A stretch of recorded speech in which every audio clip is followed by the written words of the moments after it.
Hello. So hopefully it sounds okay. I can't really tell. Tried to check anyway. I think the sound is all right. Uh, Today I wanted to talk about automotive shows because today is January 14. It's the opening press day for the big Detroit Auto Show, formerly called the North American International Auto Show. Um, I don't think I think they just wanted the biggest name they can get. But anyway, auto shows today they're pretty dynamic. They're huge show floors, lots of stuff on them, tons of people. A lot of them working there, but they're getting bigger and bigger. They're changing in their relevance. For the automotive press, the auto show is not. Thanks, Chris. I appreciate that. Uh, for the automotive press, the auto show has changed a lot because I used to go to these shows all the time, and they're very busy. You know, everybody's trying to show off something. So you got the new this and the new that, and the press conferences are 2 minutes apart, 5 minutes apart. They're just back to back to back, and honestly, for somebody like me, they're no fun. And I don't tend to make money at an automotive show. Because I make money writing, and it's really hard to write when you're sitting at a show. Uh, and I don't know how to fix the window. The curtains aren't dark enough, and I can try to maybe turn the screen. How's that? Let's see. I don't know if it's going to improve things. Is that any better?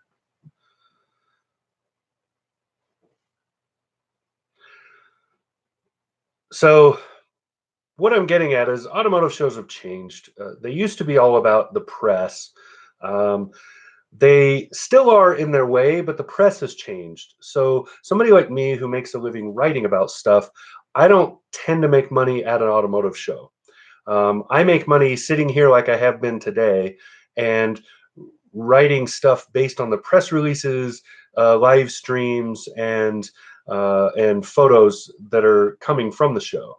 Um, Automotive shows now are, as far as the press is concerned, they're mostly for the photographer, for the on-time news guy, the live stream, the video types. They're for people like that, people that need to do an interview with somebody, those sorts of things. And even then, I can do an interview just by making a phone call if I have to. So in that respect, they've changed a lot. For the consumer, auto shows are still probably the best place for you to go to cross shop vehicles. You can go on any of the public days and you can get in, sit in, play with, and use any of the cars there. It's well, you can't drive them, but you can use any of the cars there and get in, get out, play around with the seats, adjust things, fiddle with stuff, sit in it, feel what it feels like to be in it. Um, See how your kids fit. If you bring your kids with you, I highly recommend you bring kids to auto shows. They have tons more fun than you would think. Things like lately, most of the large shows will have like the Jeep experience, which is where somebody will drive you in a Jeep and you go up and down things and bounce off of stuff. It's really cool. There's simulated drag racing. There's all kinds of cool stuff at auto shows. But for the consumer looking for a car, I hadn't really thought about how useful an auto show was until last year when I took my family to the Denver Auto Show down in Denver. And we are looking for a specific vehicle. And the problem is that I know a lot about these vehicles because I write about them, I read about them, I drive them. But my fiance, not so much. And my kids, not at all, outside of, if it's in Forza or, one of their games. But it gave me the chance to see from a consumer side what happens at an auto show. We went through, we had a short list of vehicles that we wanted to look at, and we went through and sat in all the seats in all of those vehicles. So we sat in the third row, the second row, the first row, the driver's seat, the passenger seat. We got in and out of it. We fiddled with the doors. We looked at the cargo space. We did all that stuff one right after the other so that you can see, is this Mazda versus this Ford versus this Nissan versus this Toyota, whatever, so that you can see how all of those look. And it was one of the big deciding factors between that and a couple of press loans that I asked for so we could do road trips. It was between those two things that really decided us on the vehicle we're very likely to buy, which is a Pacifica minivan. There are a ton of options, and no matter what you're looking for, there is something. The other cool thing about auto shows, especially big ones like the Detroit show going on right now, the other really cool thing about those is the new cool stuff comes out. So just this morning, I've done write-ups on and looked at and watched a live stream for a couple of the debuts that have happened so far. The Ford Mustang GT500, the new Shelby. There's a B, not a V. Anyway, the new Shelby, the 700 plus horsepower, and it's nuts, and it's really cool looking, really, really nice. And they did really cool photography with smoke screens coming out, the back tires roasting and all of that cool stuff. Also, just on the plain consumer side, the boring side, as we like to refer to it when we're journalists, the new Volkswagen Passat. That's a pretty big car for Volkswagen, and it doesn't get a lot of attention, but this new one looks really good. I like what they seem to have done with the engine. I look forward to driving it. And then, of course, the Toyota Supra, which is a big deal. Toyota has one legendary race car, and this would be the fifth generation of that car, I think. V60, 80. Yeah, I think it's the fifth one. So it's a big deal, and that car is beautiful. So you can go to an auto show, you can see that stuff new. So this is the new stuff that's coming out. You also get to see some of the trends. Automotive manufacturers tend to put up like little booths or demonstrations like in a car, head up or VR displays, things like that, to show off things like what are they doing with their infotainment? What are they doing with safety systems? What are they doing? All these new things that are in cars. It's very much worth going to an auto show if you just bought a car. And the reason I say that is because you go to the auto show, I guarantee the people working the booth at whatever you bought. So say you bought, I don't know, a Ford EcoSport. So you bought a new Ford EcoSport, you go to the auto show, you go to the Ford booth and you talk to the people at the Ford booth about that EcoSport. I guarantee they will know more about that car than the salesman who sold it to you. Because car salesmen are generalists, and they aren't always car people, and they're not often terribly knowledgeable about their product. They usually have an overview, and that's about as good as it gets. The person at that booth, at the Ford booth or any other manufacturer, they will very likely be able to show you all the nuances, little ins and outs of how the infotainment works and little touches that you might need to know. It was at an auto show several years ago that I was talking to a Mitsubishi person at one of their booths, just a booth guy, it's people they hire that travel around the country and go to do auto shows for them. I was talking to that guy, and that's where I learned the Mitsubishi Outlander, you can shove it into sport mode to get a little more oomph when you're passing. And before they changed the transmission for this new model year, that was the only way to make that car drivable. And that was an amazing piece of knowledge. And then I shared that in a video here, and it became highly popular because people didn't know that. Those are the sorts of things you can do at an auto show. Also, the aftermarket stuff. There is so much cool stuff at an auto show for aftermarket suppliers. These are people that do like custom wheels, lift kits. They do custom paint, wraps, dips, all kinds of cool stuff, and it's really, really awesome. So if you're into like off-roading, if you're into sport driving, racing, if you're into just making your ride look really cool, there's a lot of cool stuff at the auto show. And all of those people are local. So when you go to the auto show and you talk to those people, those are the local guys. And then big shows like Detroit, upcoming is Chicago. I'm actually going to go to that show. I'll be covering some stuff for the Chicago Tribune there, and also for newatlas.com. Um, the Chicago show, the Detroit show, the New York show, the LA show, a lot of the bigger shows, they also tend to have showcases from the local college, trade school, a lot of those places. And those are good people to network with, because and to talk to, because those are classes and kids that are on the cutting edge of certain things. They're classes, they're teaching not just general mechanics and stuff. They're getting into how do you make a solar car operate well? How do you do the tuning? How do you change the computers? How do you? They're really doing a lot of stuff, and then they're learning design and they're learning engineering at the same time. Also, you find little manufacturers you wouldn't see otherwise. I was first introduced to a company called Local Motors, based in Arizona. They 3D print cars. So they use a giant 3D printer to make it's a glorified golf cart, but still, it is cool. They're making this thing on a giant printer. It's really awesome. They had that at shows for a couple of years, and they have a custom off-road car. They have several things like that, and they come to you to make it, which is really cool stuff. So those are the sorts of things you'll find in an auto show. As far as relevance goes, auto shows are swapping around. This year in particular is a big year, because this is the last year that the Detroit show is going to be held in January. Because of pressure from different things, and attendance is going down, interest levels are dropping. Manufacturers like Ford and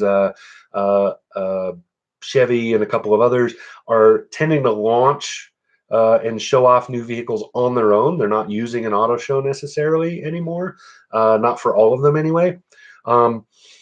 Because of those sorts of changes, the Detroit show decided to move to June. So starting next year, the show in Detroit, the NAIAS, will be in June rather than January. A lot of that pressure came because CES, the Consumer Electronics Show in Vegas, that was just last week. And that show is gigantic. So it's becoming more and more auto relevant too. So a lot of companies are choosing to use that venue. Also, you have just back to back here. You got November, you got the LA show. January, you have CES. Late January, you have, or mid-January somewheres, you have Detroit. 1st of February, you have Chicago, and then shortly after that, usually in February, March, you have New York. All those shows are just, and logistically, it's difficult for these companies, and also it's costly, it's expensive, because you have to do something at each show. If you want to get attention, you have to do something big at each show. You can't just do the same thing repeatedly. So the North American International Auto Show will move to June, which is going to change the dynamic of everything. I foresee that the upcoming Chicago show will become more of a showcase. It will become a bigger show, which is cool because it's great for the Chicago show, but it sucks for guys like me because I love that show, because it's never been an attention grabbing show. So it's laid back, it's quiet, but it's still big. So all the big people show up. The executives and the engineers and whoever from different companies are there. So I get the FaceTime. I can go to that show. I can talk to them. I can hobnob. I can learn some things. And there's no pressure because nobody's in a hurry. So the Chicago show has always been kind of a blend of a smaller regional show and a large national showcase show. So it's kind of a bummer because I think that that's going to change. The Chicago show is going to become much more of a showcase, and I'm not happy with that. But It's good for the Chicago show. I am a member of the Midwest Automotive Media Association, MAMA, which is very much a part of the Chicago show.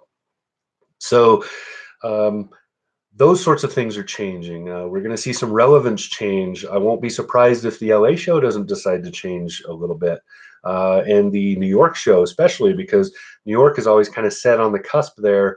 Manufacturers that can't come out with something earlier are showing it in New York, and they may decide to wait until June and do it because by then they're going to be this close to production. And if they can get a lot of media attention right before they start production on a new model year vehicle, they can get way more out of it, which is one of the reasons I think the Detroit show organizers decided June is a good day, is a good time. So it's interesting how that's changing. But as far as the consumer is concerned, auto shows are still just as relevant as they've always been, and probably more so, because in our connected world, we can virtually look at anything. But auto is still it's a big purchase decision for people, and it's a very tactile decision. Uh, People like to kick the tires, put their hands on things. They like to open and close the doors. They like to see what they're about to spend 2-3 years worth of payments on. They want to know that, and you can't get that on the internet. You can't click around and get that. Not yet. That may change, but for now, that's how it is. Auto shows are also where consumers learn about new stuff. So, is it worth $1,200 to get the advanced safety and adaptive cruise and whatever else that might be in a package? You go to an auto show, you find out all the stuff it can do for you, and then you go, yeah, totally worth the extra couple payments there. Because if you haven't tried it, if you haven't seen it, um, maybe that's your first introduction as an auto show. You go to the sales floor and you talk to the sales guy. He may or may not know. I was on a sales floor one time talking to a guy, and it was just a side conversation. I was there to interview the sales manager, was waiting for him, and I was just talking to a guy, and we were looking at a Nissan Altima. This was 3-4 years ago, and I said, it's a great little car. They did a really good job on it. And he says, yeah. And he says, in the winters here with all-wheel drive, it's great. And I was just, all-wheel drive. The Altima has never had all-wheel drive. It's a front-wheel drive, always has been. And I corrected him, and he let me have it because he wasn't, you don't argue with the customer, right? But that's the sort of thing salesmen, they forget. And it's a reason why, like I said, you go to the auto show, not so much. Um, so that's basically what I've got. Those are my views on automotive shows, how they're going, where they're going to be, and all of that. I appreciate Chris, the only person to walk in and watch. I appreciate you being here, though, and your feedback on the lighting and stuff. I'm gonna do these more often. I'm going to try to do a live every week. And to pull that off, I'm definitely going to have to fix this room. So maybe I'll have to cover that window or change the angle so that the light is shining on my face instead of on the camera lens. But again, appreciate you coming here. And this should publish to the channel, so maybe more people will see it. Hi to those people. There's a subscribe button probably over there. It's on one of these corners. So push that. I am this far away from the 1,000 subscriber mark. I think when I looked last night, I was at 984. So I'm just that one iota away from 1,000. That's a big deal because that's the point where YouTube allows you to monetize the channel. So just that close to that. Continuing with the for Aaron on Autos here, we'll continue with the interior reviews I've been doing. I've got what's coming up next. Ford Raptor coming up really soon. Hopefully this week that I publish that. And then I've got a couple of cars out in the driveway right now that I'll be recording and working on. One of them they're coming for tomorrow, so I probably better do that right away, right? And like I said, the Chicago show coming up. So while I'm there, I will probably do a live stream. I don't know how much of a live stream I will do because historically they haven't had great Wi-Fi in their building. But I will do what I can to try to do something. And there you go. That's the plan here. So I appreciate you watching and talk to you again soon.